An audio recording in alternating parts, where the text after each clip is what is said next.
Rihanna's good, and Beyoncé is good, and Pink is good, and Lady Gaga is good, and they all have access to the same resources. I was curious as to why one person had risen above everybody else. She allowed those fans to decide which of the tracks of her album should be the second single. She has a lyric in one of her songs that talks about making friendship bracelets, and it's about maybe 5 or 6 years old, and people think, oh, that's where that came from. And so she built in a ritual that then allows fans to be part of the product. Virgin Atlantic getting on the plane. The lady who's printing out the boarding cards at check-in starts laughing because behind the parents, the little 8-year-old boy is holding his goldfish in one of those plastic bags. Once you've created a story, then your customer tells that for you. So the question that I would have for everyone listening right now is, what stories are being told right now as you listen to this podcast? Hello and welcome to the DTC Daily Podcast. Every week we interview some of the best e-commerce founders and dive deep into their key growth drivers, uncovering actionable insights that you can implement in your business. But before we jump into today's conversation, a quick thank you to our friends at Saral. Most brands get influencer marketing wrong. They think paying a creator for a single post will spark a sales spike. That simply doesn't work. Successful brands like Gaga, Obvi and Hexclad are forging genuine partnerships. And that's where Saral comes in. It's your go-to platform for partnering with the right influencers, tracking results, and managing everything in one place. Book a demo at getsaral.com/demo, mention us, and get an extended free trial exclusive for our listeners. Hey guys, welcome back to the DTC Daily Podcast. Today I'm joined by Ken Hughes. Ken is known as the king of customer experience. He's a global keynote speaker and the author of Tailor Making. Tailor Making is a book for building customer loyalty, brand intimacy, and emotional resonance. In this book, Ken breaks down how Tailor's brand genius can inspire unforgettable customer connections for your business. Ken, most people know Taylor Swift as the greatest pop star of our generation and undoubtedly one of the best entertainers of all time. But when you looked at her, you saw something beyond music and entertainment. What was it that stood out for you?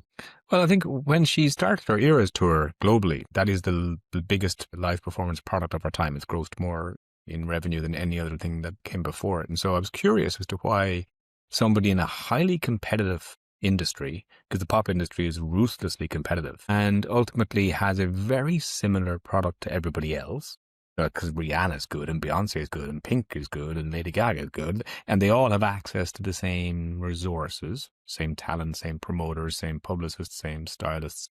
I was curious to why one person had risen above everybody else, because there had to be a reason. It couldn't have just been luck, because luck can maybe sell you one good album or two good albums. It doesn't deliver 10 good albums. And so I started digging. I started researching into how she had built the fan base that she has. Because so I'm a behavioral scientist, so I'm fascinated by how the human mind works and how I'm like a human Frankenstein. And I'm stitched up of various parts, right? So I'm part behaviorist, part psychologist, part sociologist, part anthropologist. And the anthropology of tribal belonging was quite interesting, like why did these Swifties, it was kind of cultish. There was a religiosity to how they were following the brand, And most of my work with brands all over the world, whether it's the NFL or Starbucks or Google, or it doesn't matter who they are, they all want to attain that. Everybody listening to this podcast wants to attain some kind of tribal belonging for their customers. They want brand community. That's how you build customer lifetime value and future success. And so I was curious to how she had done it, how a 35-year-old entrepreneur. I don't really call her a musician. I mean, she is. She's an amazing singer. She's an amazing dancer. She's all those things. She's a pop icon, a style icon. But underneath it all, she's a very savvy entrepreneur. And she was, even when she was 14, 15, she was looking at the industry, looking how the industry worked. And she has an amazing work ethic anyway. But she was always challenging the business model. Always curious as to, well, what if we do it this way? I mean, let me give you a really simple example. On her very debut album, her Taylor Swift album, she's like a 16-year-old girl, and she's already calling the production shots on some of it. So that's just a window into her own personal drive, Just because I'm 16 doesn't mean that I don't get to direct how this is going to be produced. As they released that album, she had originally started her MySpace and her Bebo, the social media that became before Facebook and before Instagram. And she was using that to have conversations with fans every night in her bedroom. And so she was talking to her tens of thousands of fans at that point about who she was, and every day, letting them into her life and chatting to them. Most hours and hours of investment with the customer base. And then when it came to launching the second single from the album, she allowed those fans to decide which of the tracks of her album should be the second single. And the radio executives and the record executives couldn't understand what she was doing because they didn't understand what this social media thing was or would become. And so she had kind of stumbled into what we would call the conversational economy today. And yet there she was as a pioneer of saying, well, look, yeah, you can do the radio tour and go to all the radio stations, which is how you traditionally launched an album back then. And she did do that. But in conjunction, she was using the new digital media to connect with their customers, to build this base before she ever arrived anywhere. And so she understood that from the beginning. And she was teaching these, 35, 40-year-old executives what the future would look like. And so she was always there to challenge. And so as I stepped into the Swiftie world, I started researching her back, 20 years ago and looking at the consistency of her customer-facing fascination. So she was always, and this is something every entrepreneur can learn from, because we all get super excited about the product we're selling, and we all get super excited about the tech stack and the AI and the productivity and the efficiency and the e-commerce engines, and it's great stuff. But it's never about that. If you look at the 70,000 people sitting in a stadium listening to Taylor Swift, virtually they're not sitting, they're standing, very much standing. They're there not because of the music. They're not there for the product. They're there because they want to, yes, have an experience, but they're there because they belong. She has fostered this amazing tribal fandom and brand community. And so when you push past product and you create something else, something that basically has its heritage and foundation in connection, then you've built a brand. Until then, I'll be honest, you're just a product. And anyone listening to this who steps back and thinks, well, no, we're doing really well, look at our numbers this year. Yeah, you're moving warehouses of product, and I'm sure it's great. But somebody else is going to come behind you next year and do a better product or a better fulfillment or better pricing. And it can be taken away from you so easily. You're nothing until you've built a brand. And that's why brand is super important. And so Taylor Swift is a brand. She is a global brand. A brand that has significant reach, and she is the apex of the pop industry. In fact, she's often defined as the pop industry. Taylor Swift is the pop industry. And if you look at it from an entrepreneurial point of view again, like you look at the Eras tour and how she consistently developed new product from that one source. And again, any entrepreneur listening to this, you can hate her music. You can even hate her, which a lot of people do, but you cannot look at what she's done and disrespect as an entrepreneur her ability to take a product and then extend that product continuously. So because no one could get tickets for the Eras tour and sold out, only 4 or 5% of people who wanted tickets could get them, she spun out the cinema movie. And so she went through the cinema and she made millions of dollars of that. And then when that ran its course, she dropped that onto Disney Plus and it increased the customer reach again. And then she's just dropped her documentary now, Behind the Scenes of the Eras Tour. There's 6-part series. We've seen the first 2 last week. We'll see the next 2 next week. And so she's continuously, 2 years later, still extending the product. And every album drop has, of course it's got merch, but it's got anticipation. And so she's someone who really understands how customers work, how consumers work, that it's not about the product. It's about much more than that. So yeah, she's a fascinating person. So there I wrote the book. Always use every opportunity to publish or to promote your own book. And so the book basically is a playbook. It's a playbook across 12 chapters mirroring her 12 eras from her work about how you as an entrepreneur can take what she's done, each value one by one, and mirror it in your industry, in your channel, and be as successful as she is. So Ken, my objective with today's podcast is, I want to take one thing from your book that someone listening to this call can probably go implement in their business, right after listening to this podcast. Let's dive deeper into this. So, you mentioned the entire journey of, her documenting everything from the very beginning, starting to speak with all of her customers. Do you see a lot of the creators today who have now turned entrepreneurs doing something similar, or is there anyone else that you could draw parallels to that's doing something like her? Yeah. I mean, look, in social media, everybody can with scale can be difficult, but everyone can have conversations with customers today. It's something new, okay? So having people drop into your DM and having brands that are conversation in nature is great. The problem is the authenticity piece and the vulnerability piece. So people today want to connect with brands that have purpose, that have value, and that they can kind of like a jigsaw piece connect with their own values and their own purpose. And so that's really important, particularly for next generation consumers, for Gen Z, but they really don't want to buy commodity product. They want to buy into a brand that stands for something. And so I see a lot of people launching product with great excitement and great accessibility online. And as they grow in scale, they lose that ability to talk and they replace it with AI. And then AI is doing the chatting for you. And at the moment, the models are getting better, literally by the day. But we all are very aware that it's AI, and then the connection is gone. So if you're looking for one thing from the book, and it's one of my taglines that I do with all my keynotes, it's connection is everything. As humans, all we yearn for is connection. Take that away from us and we really struggle. Like, I mean, the pandemic was a great example of that as a social experiment. You know, if you disconnect from people, your mental health suffers, your physical health suffers. And so connection, and from a branding point of view, then how do you connect with people? It's certainly not through the product you're selling. The product is the conduit maybe, but you got to be selling something else. And so, for instance, I was with a client recently who's a huge global player in the resort and vacation industry. And so, you know, their focus can often be about the assets and the resorts and the airlines but as I explained to them, they're just the components. What you're selling is connection. You're selling that connected couple that spend those 5 days in the resort together and love each other again. You're selling the family connection. So we have to focus on the feeling all the time. And so Taylor Swift is someone who understands that connection is everything, and that the connections that you build and the rituals that you build into the product consumption actually can often be more important than the product itself. So let's take the friendship bracelets. Everyone knows Taylor Swift, famous for her friendship bracelets, and all the people going to a concert or going to a movie spend hours making the friendship bracelets, and they trade them. It's like a social currency on site to trade bracelets with other fans. Now, she has a lyric in one of her songs that talks about making friendship bracelets, and it's about maybe 5 or 6 years old, and people think, oh, that's where that came from. That did not come from that. Again, during the research, I came across a New York Times article when she was only about 18 performing, and she would turn up with an arm full of friendship bracelets, and she would give them out from the stage when she was building her fan base. So she very early on planted that seed of this is what we do at Taylor Swift concerts. And so she built in a ritual that then allows fans to be part of the product and so you have to look at brand community as an extension of your brand. I would argue that brand community actually is everything. So whatever you're selling, whatever product or service you're selling, you look at, well, how does this fit into the people's lives that they're buying it, whether it's their work life or their personal life? And then how can I leverage that and build a community around it? And some brands like Nike's Run Club, Lego have amazing brand community.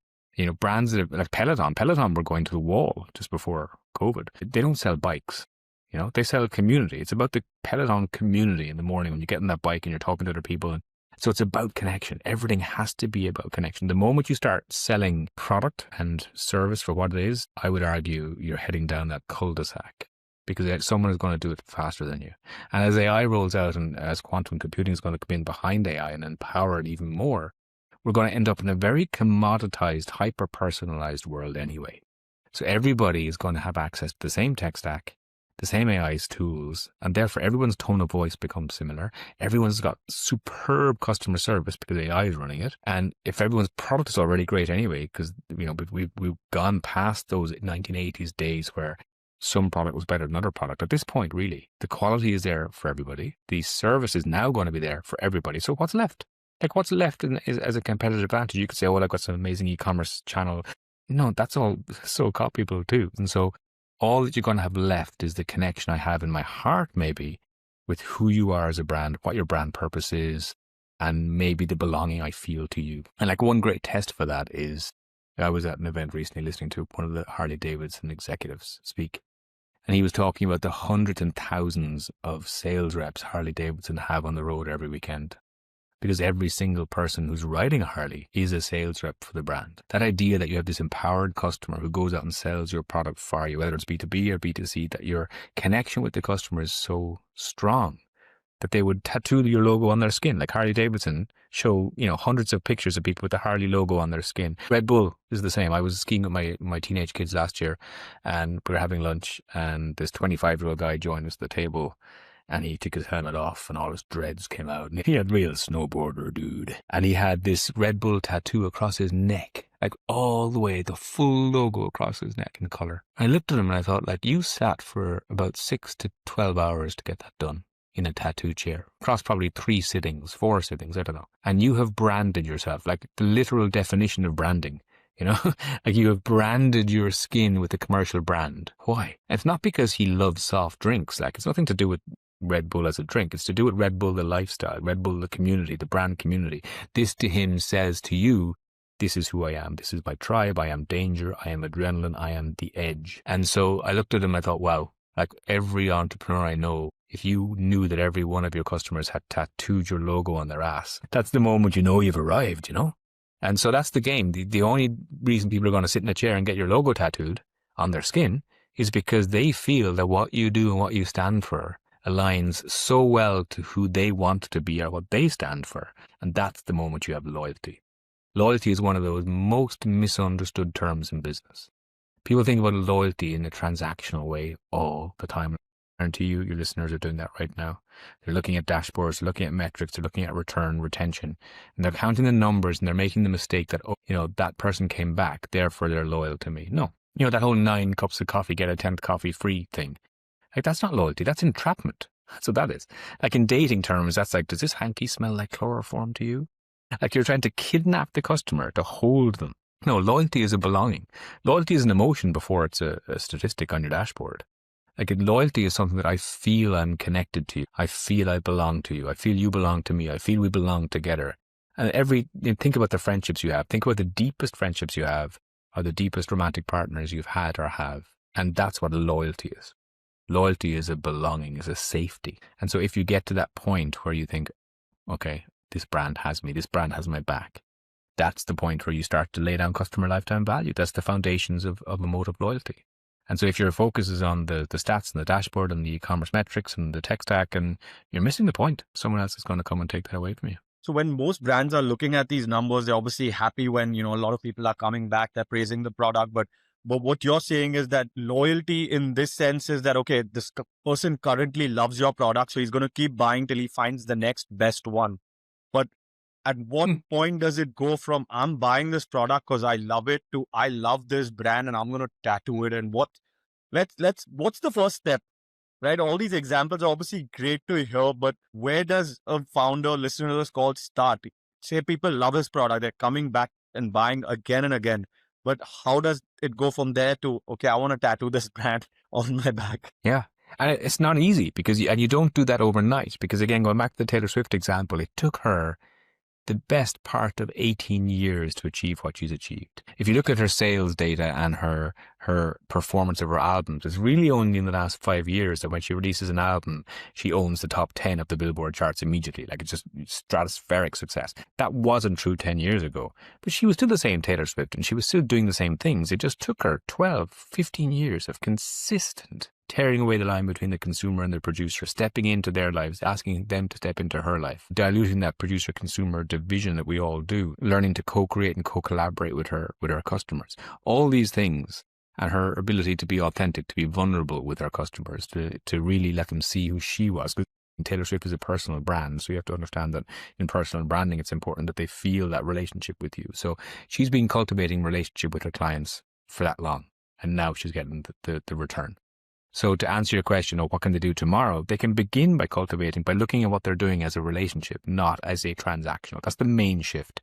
You move from a transactional mentality of volume and margin and moving product to a relationship model where you think, what can I do to make this relationship stronger? Because just because you're buying the product on a regular basis and you're loving the product doesn't mean actually you have a relationship. And the danger, of course, with anything going wrong in the customer experience means that you can break that loyalty and that relationship very easily. Rory Sutherland, who is a behavioral economist, I'm sure your listeners might know him, very, very nice guy. I was listening to a story he was telling at an event recently. A really simple story. It was the 1980s. He walked past the same newsagent every day on the way to the tube, and he would buy a box of cigarettes every morning. He would smoke them all day because he worked in advertising and and then the next morning he'd buy another pack of cigarettes. And that went on, he said, for maybe 4 or 5 years. So every single day he would see the same newsagent owner in the morning, and they'd have a little 30-second chat and get his cigarettes and on he'd go. And one day, 5 years later, he took his money out and he realized he didn't have enough money for his cigarettes. And not only that, he didn't even have enough money for the tube. Like, he had forgotten his wallet and he literally had p. And he needed another 50p to be able to afford the tube ticket to get to work. So he said to the guy over the counter, "Oh God, you'd never lend me 50p, will you? And I'll pay you back tomorrow when I come to buy the cigarettes." And the guy said, "No, absolutely not. Like, I'm not a bank." And Rory, and the punchline to this story is, I never went into that store again. And so this idea that, up to that point, that store owner might have thought, oh, well, Rory is a loyal customer. No, actually, Rory was a convenience customer because your store was on my path to the tube station. And because you did nothing to actually build the loyalty, it was all lost in one moment where you actually didn't see or value your customer. And Brené Brown, the relationship guru, has a wonderful quote about about connection. And she defines connection as the energy that exists between two people when they equally feel seen, heard, and valued. And you can map that onto the business relationship and say, well, if we look at our customer base, do they feel seen, heard, and valued? And if they don't, all you have really is a transactional relationship with them. But the moment they feel valued and they feel that actually your business matters to them beyond the margin, beyond the product, at that point, then you're fostering relationship. In fact, customer intimacy, I use the word customer experience a lot. We all do. We all know what that means. Customer journey, customer experience, user experience. But actually, I've started using the word customer intimacy in my work more because it challenges an entrepreneur to think about, well, what's customer intimacy? Sounds like you're giving them all a massage. It's the definition of intimacy is fostering a sense of closeness. So think about dating, right? If you go on a one-night stand, right? You'll have a great time. That's a customer experience, okay? You could have another one-night stand tomorrow, and you could have 10 one-night stands. You could have 30 one-night stands in a row. Now, eventually, you're going to run out of steam because there's no depth to what you're doing. Because as humans, we crave intimacy. What you want eventually is the intimacy. And that's that closeness that we all crave as humans. And if you use that same metaphor for business, what you're doing every day is you're selling. But all you're doing really is having one-night stands with each customer. And even with the same customer, you're repeatedly selling to them, but there's no depth to what you're doing. So if there's no depth, then of course they can leave you tomorrow. They can just turn off the tap in terms of the connection, because you need to understand what you're selling is not unique. Whatever you're doing, you may think it's better product, better service, and I'm sure it might be this month, this year, but ultimately there are so many more choices for every customer, whether it's B2B or B2C, than you. Like, you're lucky to have them with you today if you've succeeded. So really, we need to be focused on how do we keep these customers that we have, and how do we attract more, and how do we build relationships? Now, the question most people will have immediately is this all sounds great, Ken. We're all up for this, but how do you do this at scale? Like, how do I have this depth of relationship that you're talking about with, millions of customers if I'm in e-commerce? And again, let's go back to, and you can all buy the book afterwards, but let's go back to Taylor Swift and think, well, she's done it. Like, if she can stand in a 70,000 person arena and perform, and every single fan in that arena thinks that she's singing just for them. Each of them has a parasocial relationship with her. They think she is their cool aunt, their best friend. In fact, her youngest fans now would look at her nearly as mother. That's what their fans affectionately call her in the Swiftie community, mother. And so how she got to that? Well, she's used digital tools. She's used Instagram. She's used all these tools to carve out a very accessible brand. And people think, oh, does she talk to them all anymore? No. She could only do that when she was 16, when she had a few thousand fans. She can't do that when she has 200 million fans. But she can do it now in a way that she pushes the brand components out via digital tools that are authentically her. And this is how, and then eventually when the empowered customer base takes over, they share stuff. But it's great to watch her perform. At the Eras Tour, she's this wonderful habit of when she's performing, she's singing maybe 30 seconds out to the arena. And then she'll look at one phone and she will drill down that lens for 15 seconds and she'll sing just to that lens. Then she'll lift her chin again, she'll perform to the arena, and then she'll do it again to another phone. She'll do that for 3.5 hours. She will split her attention between the total arena, and then she'll give each fan that she can see with a phone up their moment. They will treasure forever, of course, because the moment Taylor Swift sang just to them.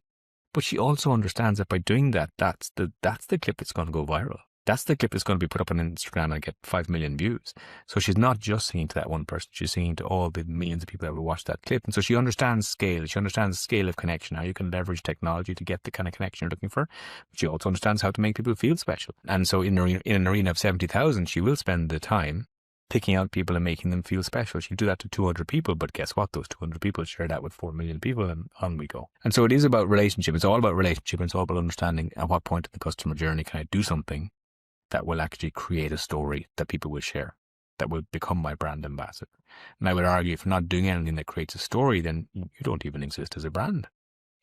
The world is full of amazing stories. Like, let me tell you a really simple aviation story.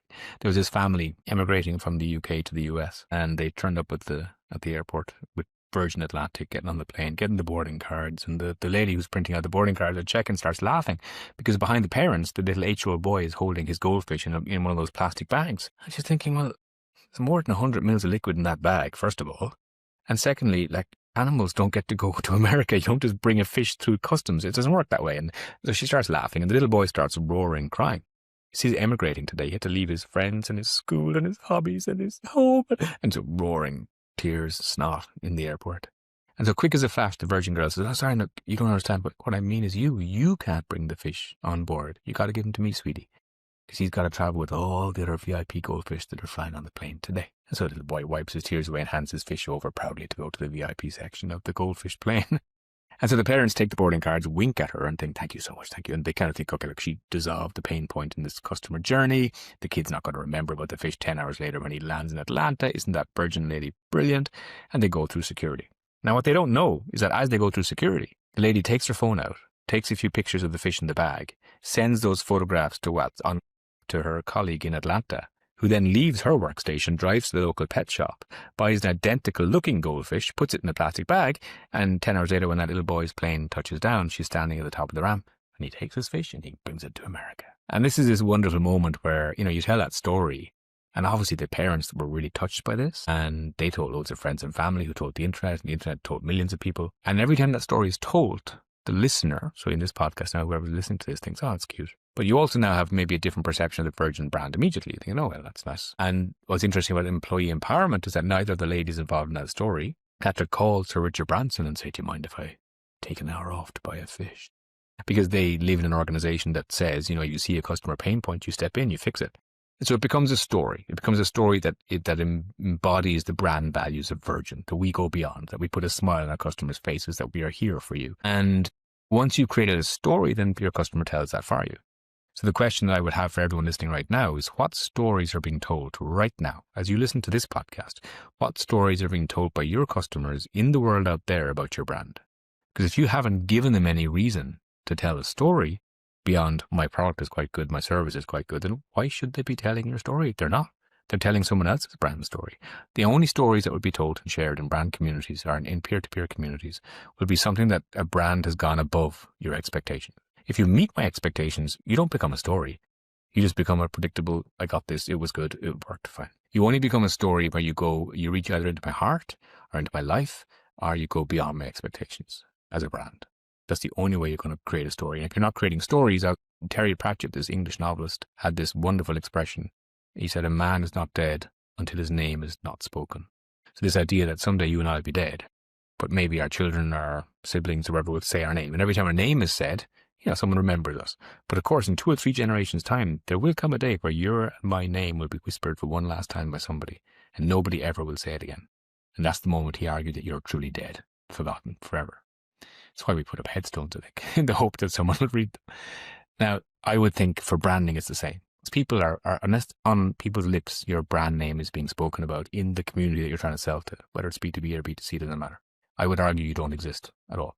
You think you do. You've got a website, you've got a social media channel, but that's all just you pushing. That's you with a megaphone. Unless your customers are talking about you, about your brand, about what you do, about your purpose, about your values, in amongst their peer network, I would argue you don't even exist. And until they start talking about you, that's when you exist. And then the question is, well, how do we get them to talk? Well, you do something that stands out. You do something beyond their expectations. You go beyond. And again, Taylor Swift was famous for that. She turned up at fans' weddings. She would turn up at their houses. She would invite them to her house. She'd bake them cookies.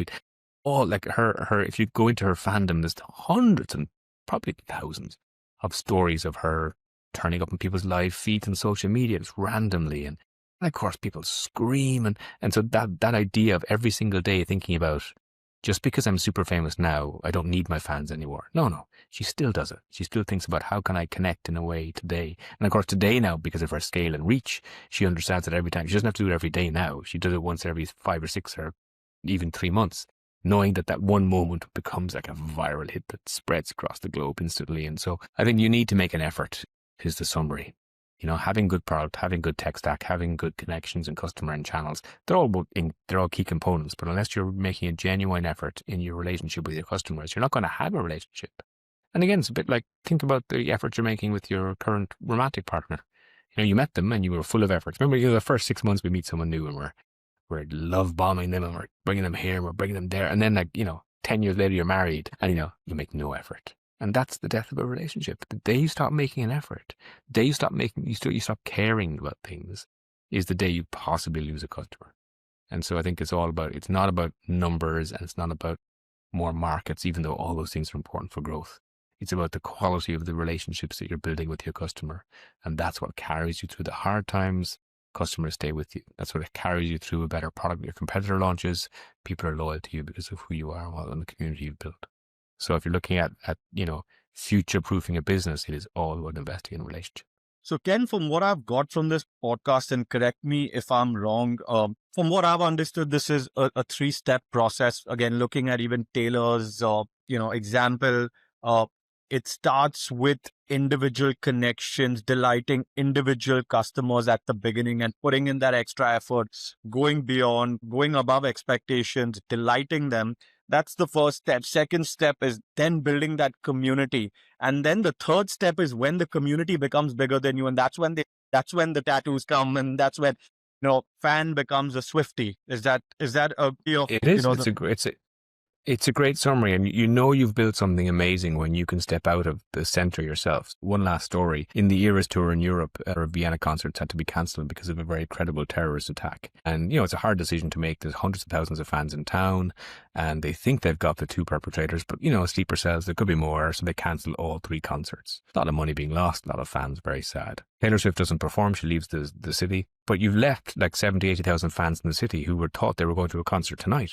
So much to the annoyance of the police authorities, they all gather in the middle of Vienna anyway, which is what they were trying to stop in case there was going to be a strike. And they all have this private Taylor Swift concert on the streets. They all have a Taylor Swift sing-along for hours and hours and hours, all singing her songs, all together, all holding hands, crying, laughing. It's a beautiful thing to watch. But again, from a branding point of view, Taylor Swift took the product away, the Eras tour, and they made their own product. So think about it as a circle and a wheel in the middle. She can actually step out of the wheel and not even be there. The tail, it all keeps standing. It's like three legs of a stool, taking one away and the stool is still standing. How is that happening?